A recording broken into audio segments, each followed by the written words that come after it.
உங்கள் உடல் ஆண்டவருடைய கோவில். இந்த கோவிலை நீங்கள் ஒரு நாளும் அசுத்தப்படுத்தவே கூடாது. உங்கள் உடல் உங்களுக்கு சொந்தமல்ல. கடவுள் விலை கொடுத்து வாங்கியுள்ளார். ஆகவே உங்கள் உடலால் கடவுளை மகிமைப்படுத்துங்கள். Praise the lord. Praise the Lord. பிரியமானவர்களே, ஆண்டவராகிய இயேசு கிறிஸ்து உங்கள் உள்ளத்திலும் உங்கள் இல்லத்திலும் என்றென்றுமாக குடியிருக்க வேண்டும் என்று நீங்கள் விரும்புகிறீர்கள் என்றால் எப்பொழுதும் பரிசுத்த வாழ்வு வாழுங்கள்.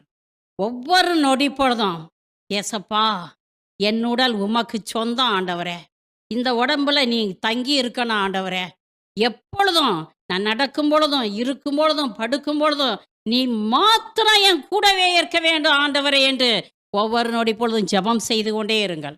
ஹல்லேலூயா. Hallelujah. என் உடல் உமக்கு சொந்தம்,